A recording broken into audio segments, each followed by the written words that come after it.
Bismillahirrahmanirrahim. Assalamualaikum warahmatullahi wabarakatuh. Waalaikumsalam warahmatullahi wabarakatuh. Selamat malam teman-teman, kembali lagi dan kami di sini tim Kasih langkah mundur, langkah dan kencok.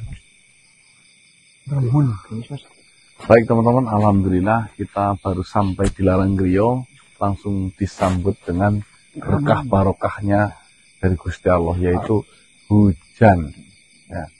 Beberapa hari ini memang cuaca di wilayah Banyumas dan sekitarnya itu lagi diserang oleh cuaca dingin, musim kemarau. Ya. Namun ternyata teman-teman ya, kemarin habis juga hujan, Betul. membingungkan. Ya, membuat banyak sekali orang sakit. Ya. Betul. Di RT saya saja itu ada 18 orang yang sakit. Ya. Nah, sakitnya itu hampir-hampir sama teman-teman. Radang, pilek, flu, dingin, demam. Nah, intinya seperti itu. Dan untuk panjenengan semua, yang saya doakan, Ya. dengan itu dalam kondisi yang sehat, prima selalu. Prima selalu. Amin. Ya, walaupun lagi musim pancaroba seperti ini, ya. Nomor satu, harus menjaga pola makan. Yang banyak vitamin. Ya. Amin. Menjaga pola makan yang benar ya teman-teman ya. Usahakan ya 4 sehat 5 sempurna bila ada. Kalau nggak ada, yang paling tidak ya, yang paling sederhana gampang lah. Sayur godong kelor. Telur. Jadi daun kelor itu teman-teman itu manfaatnya luar biasa untuk tubuh kita. Ya. Jadi sehat nggak perlu, tidak harus mahal. Cukup ambil daun kelor, kita sayur bening, kita goreng tempe, sambal sedikit, tuh ya. Itu kayak akan mineral dan banyak manfaatnya banget buat tubuh. Itu hobi saya makan daun kelor. Kalau orang makanya ada istilah dunia tidak seluas Daun kelor. Maksudnya apa coba? Maksudnya dunianya kecil. Manfaat daun kelor itu Seluas dunia. Iya, seperti itu teman-teman. Buat Ya. ini juga nih. Iya kok. Itu ya. Ya mungkin untuk panjenengan yang main konsumsi vitamin ya monggo datang ke apotek terdekat lah, cari vitamin-vitamin yang kiranya pas buat kebutuhan keseharian Anda. Betul. Biar apa? Biar kita menjadi orang yang fit dan selalu berstamina. Aduh. Jreng. Baik teman-teman, Ya. kita kembali ke topik pembahasan yaitu Laranggriyo. Ya. Di mana explore tadi malam kita menemukan keanehan ya.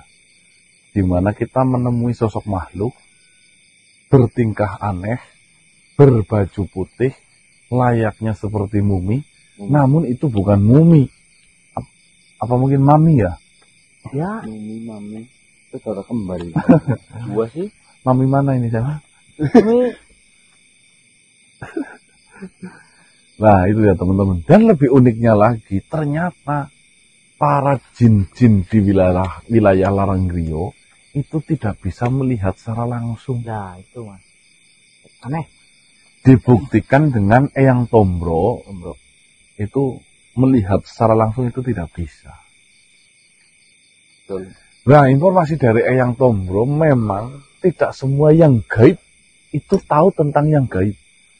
Ya betul. Dan ternyata gaib itu ada tatanan lapisan tingkatannya. Level ya mas. Ya, yang paling gampangnya seperti ini. Manusia, jin. Manusia kalau tidak diizinkan melihat, tidak bisa melihat. Betul. Jin, Malaikat. tidak bisa melihat malaikat kecuali diizinkan. Ya. Malaikat tidak bisa melihat Gusti Allah. Kecuali Izinkan. Berarti poinnya semuanya itu diizinkan. Bagi mungkin ya yang pernah mendengar mustahil manusia itu tidak bisa melihat jin. Bisa melihat jin bukan tidak bisa. Ya mustahil. Mustahil bagi manusia bisa melihat Iya, jin. bisa melihat jin maksudnya. Kan ada yang Banyak, Mas. banyak seperti itu. Ya. Loh, harusnya harus dikasih tanda kurung. Kecuali yang dia yang mengizinkan. betul. Ya. Jadi Paham ya? Jadi tidak ada bahan pertengkaran. Wah, ini sudah keluar dari syariat Islam, ini manusia bisa bercengkama dengan jin. Oh. Seperti itu teman-teman. Semua ada kodratnya masing-masing. Ya. Kembali lagi mengenai makhluk mumi putih itu ya, yang kita belum tahu namanya, karena ketika kita masukkan ke raganya Marcel, tidak bisa berbicara dengan bahasa kita. Bahasanya itu aneh, tidak bisa kita maksud. Kita Aneh. Ke Inggris bukan. Jepang Untuk negigal. oh, ini bagian itu. tidak. Macam-macam lah. Apakah makhluk tersebut ada kaitannya dengan larangan dilarang griyo? saya pikir 50-50 Mas. Jadi 50%, 50%. Barangkali memang dia itu lagi berwisata ya, kita juga belum tahu ya. Betul. Ya, intinya seperti itu teman-teman laporan kita. Semoga saja malam hari ini kita bisa menemukan progres. Progres. Ya. Amin. Tidak ketemu si Vegeta terus. Ya. Bismillahirrahmanirrahim. Kasih langkah mundur langkah pensote. Nah, tadi sudah disampaikan sama Mas Danang ya, kalau kesehatan itu penting, jadi dunia tidak seluas daun kelor. Begitu ibu itu dunia itu lebih indah dari dalamnya kan kata kolor. Jadi ya teman terus video tim kaset jam 18.20 dengan sholat terlebih dahulu, setting semua dan makanan. Jangan lupa sholat. Ini tambahan lagi. Apa? Ngomong-ngomong di dalam kolor itu ada itu tali garwo. Oh iya. Ini iki kok gagian. Mas. Udah pernah ketemu belum, Mas? Siapa itu, Mas? Baru pertama kali. Nampak kun?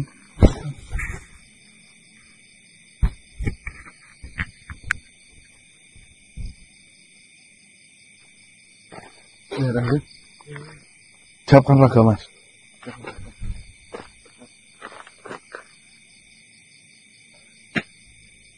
Bismillahirrahmanirrahim. Assalamualaikum warahmatullahi wabarakatuh. Khatam.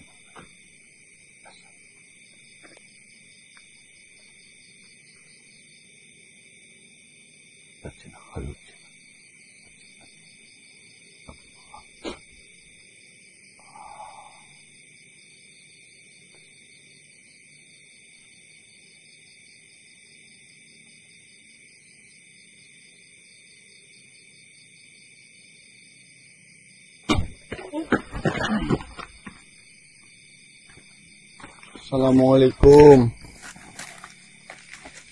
Waalaikumsalam. Punten, mohon maaf.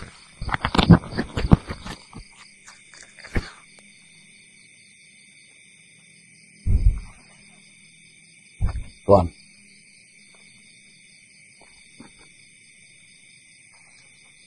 Saya melihat beberapa kali kalian berjalan mengelilingi tanah larang Krio ini. Sebenarnya apa yang kalian cari? Sebelumnya, mohon maaf, Tuan siapa? Perkenalkan, nama saya Anaprang. Saya bukan berasal dari sini. Tanah larang Krio bukan tanah kelahiranku. Saya berasal dari Singosari. Oh, kerajaan Singosari. Kerajaan Islam. Iya. Kau mengenalnya? Saya mengenal sebagai sejarah. Saya salah satu panglima yang berada di sana. Lalu,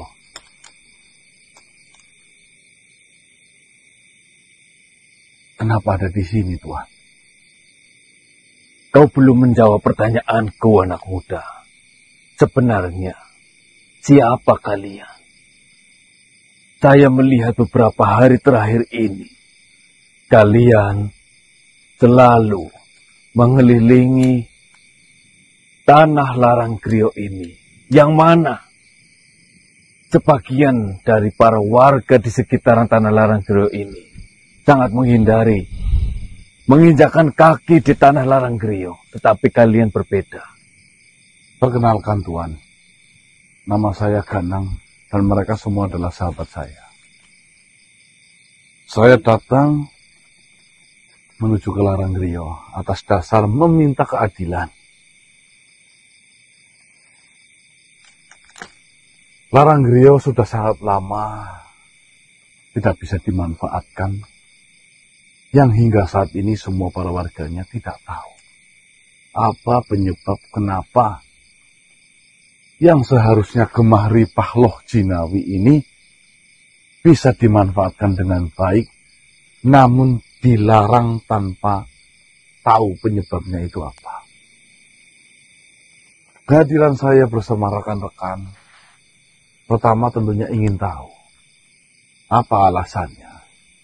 Yang kedua, bila mana bisa diselamatkan dan nantinya bisa dimanfaatkan, mungkin itu alangkah baiknya. Jadi tujuan saya datang ke Laranggrio jauh-jauh dari Banyumas ke Jawa Barat sini hanya ingin satu. Ingin tanah Laranggrio ini bisa dimanfaatkan seperti layaknya tanah pada umumnya. Saya memang mendengar desas-desus kabar yang beredar di sekitar sini tentang kutukan yang berada di tanah Laranggrio. Namun saya hanya mendengarnya saja. Dan karena ini sebagai peraturan di wilayah ini, saya hanya mengikutinya saja. Namun tidak tahu dengan jelas bagaimana sejarah ataupun cerita yang ada tentang kutukan di tanah Laranggrio ini. Ya, saya sempat sudah mencari mengenai informasi itu, Tuan. Siapa namanya? Mohon maaf. Anabrang. Nama saya Anabrang. Tuan Anabrang. Intinya, menurut sejarah mengatakan dari beberapa sumber, Laranggrio ini dulunya itu gara-gara dikutuk oleh sosok makhluk nenek-nenek. Nenek-nenek itu sedang mengambil makanan di Laranggrio, hanya sebatas untuk dimakan, malah dimasak oleh warga. Lah, sebelum dibakar, nenek itu mengucapkan sumpah serapah, siapapun yang mau memanfaatkan atau mau menggunakan tanah ini, itu nanti akan mendapatkan musibah. Seperti itu menurut sejarah. Namun saya meyakini di sini Panglima Anabrang, ya, sumpah serapah itu akan didampingi oleh sesosok makhluk. Sehingga ucapan itu benar-benar terjadi karena memang dimanfaatkan oleh banyak makhluk. Terbukti dari para tetua-tetua di sini, sesepuh-sepuh mengatakan intinya ada sosok besar yang tidak memperbolehkan para manusia beraktivitas di sini, apalagi sampai memanen atau memanfaatkan tanah di sini. Jadi seperti itu. Kutukan yang membuat takut para warga yang tinggal di sekitaran tanah Laranggrio ini.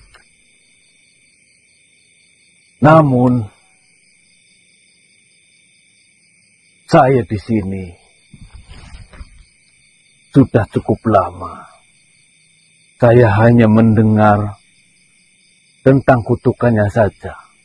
Namun saya tidak pernah tahu tentang asal-usul dari kutukan itu. Saya baru mendengarnya dari kalian. Dan kalau boleh tahu, kenapa Panglima Anabrang sudah lama di sini? Apa tujuan Panglima Anabrang datang ke sini Atau mungkin sedang melakukan hal apa?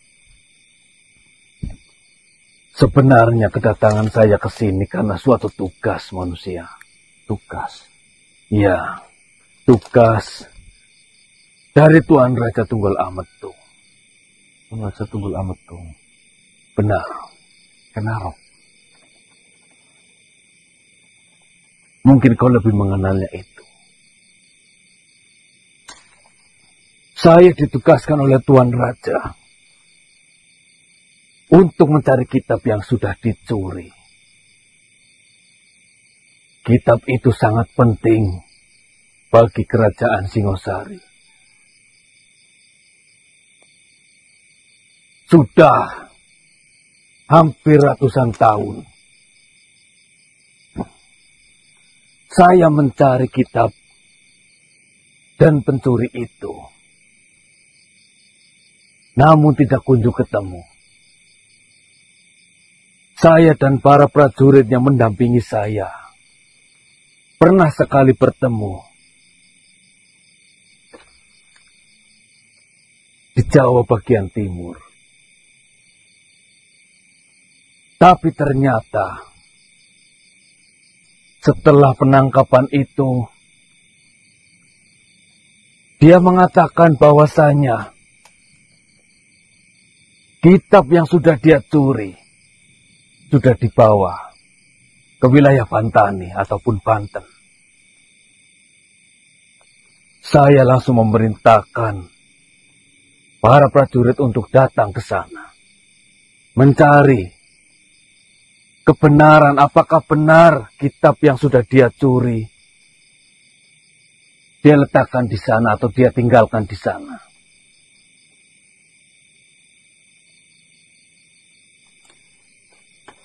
Pencuri itu saya tahan di wilayah Jawa bagian timur. Namun karena amarah yang mendalam, prajurit-prajurit saya yang saya bawa untuk mendampingi saya,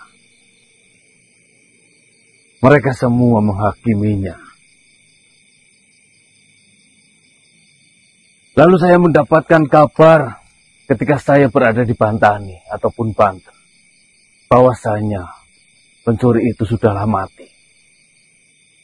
Saya terima kabar itu, tetapi saya tidak menemukan kitab yang sudah dia curi. Saya sempat kembali lagi ke Singosari. Sesampainya di sana, saya didatangi oleh sang penulis dari kitab itu. Beliau mengatakan bahwasanya si bajingan itu ternyata masih hidup. Saya sebenarnya masih bingung ketika prajurit saya mengabarkan bahwasanya dia sudah mati. Namun sang penulis mengatakan dia masih hidup. Saya ditugaskan kembali untuk mencari kitab itu. Dan setelah sekian lama perjalanan, saya sampailah di Tanah Laranggriyo ini. Menurut petunjuk, kitab itu terakhir berada di Tanah Laranggriyo ini. Di bajingan Gasul itu ternyata membohongi saya. Dia mengatakan keberadaan kitab itu berada di Banten. Ternyata berbohong. Nyatanya, saya tidak mendapatkan apapun.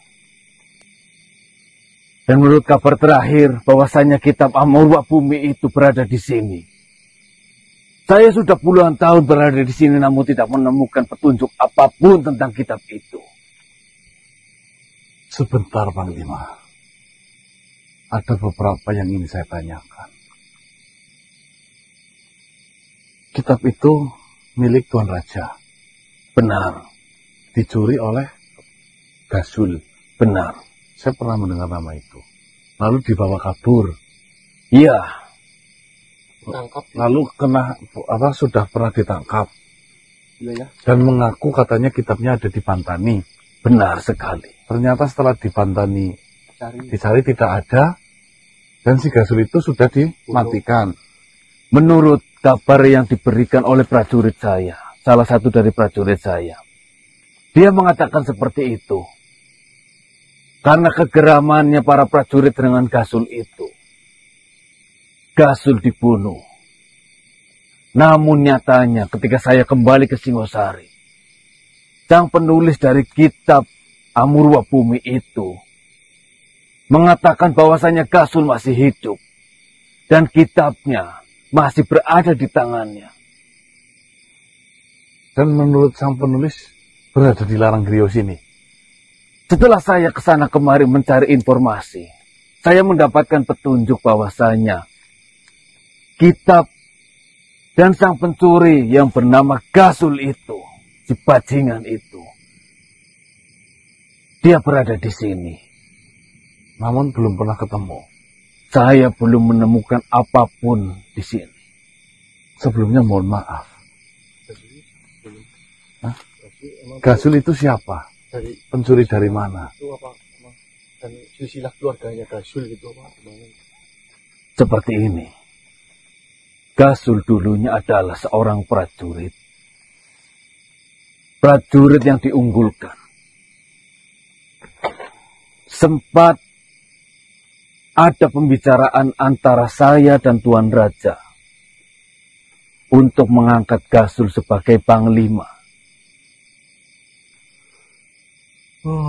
Karena kepintaran dan kekuatannya yang sangat luar biasa. Sehingga Tuan Raja sangat menyenangi ataupun menyukai semua yang dilakukan oleh Gasul. Namun entah apa yang di dalam pikiran Gasul. Tiba-tiba di suatu hari dia mencuri kitab yang mana itu sangat dijaga oleh semua penduduk di Singosari. Kitab yang sangat berharga. Kitab yang berisikan semua ilmu pengetahuan tentang alam semesta dan dunia ini. Kitab itu bernama Amurwa Bumi. Lalu kitab itu membahas tentang apa, Tuan? Barangkali nanti saya bisa membantu untuk mencarikan. Kitab Amurwa Bumi membahas tentang banyak hal tentang alam semesta ini. Rangkaian katanya ditulis dengan paduan huruf hijaiyah, 30 huruf hijaiyah, yang berisikan tentang ilmu, semua ilmu tentang alam semesta ini, tentang dunia ini. Dipadukan dengan ilmu perbintangan ataupun falak. Semua rahasia tentang dunia ini. Mereka para cendekiawan yang sudah memahami tentang hukum pengetahuan yang ada di seluruh alam semesta ini. Beliau tumpahkan ke dalam sebuah catatan hingga menjadi sebuah buku. Dari kerajaan Singosari sangat menjaganya. Karena Tuan Raja tahu bahwasanya ketika buku dengan ilmu pengetahuan yang sudah tertulis di dalam buku itu jatuh ke tangan orang yang tidak tepat, itu pasti akan menjadi bencana di kemudian hari.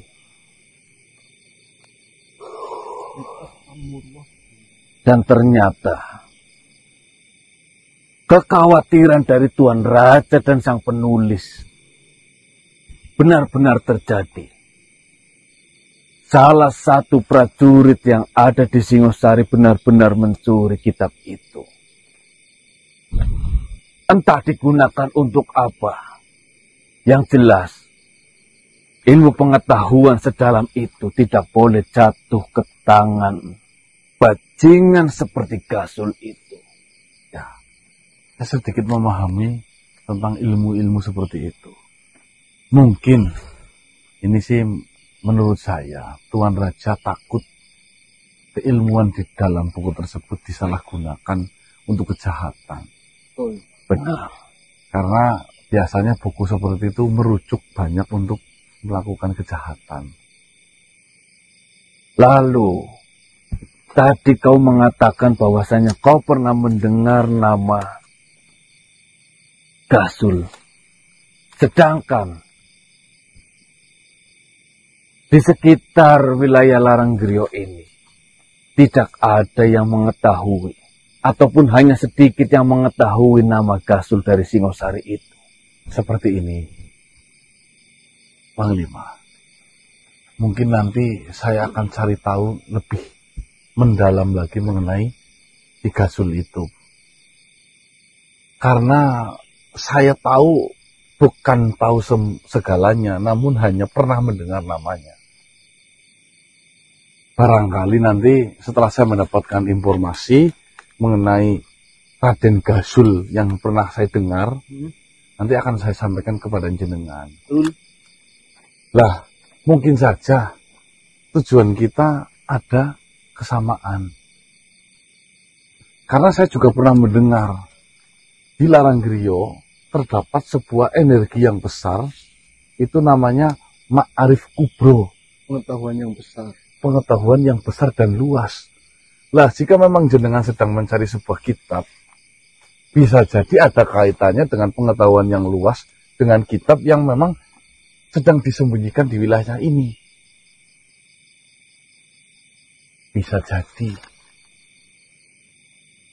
Manusia, mendengar dari ceritamu itu, saya yakin pertemuan antara saya dan kalian adalah takdir yang memang sudah dirancang oleh Gusti Allah. Amin. Ada sesuatu kesamaan yang sedang kita jalankan.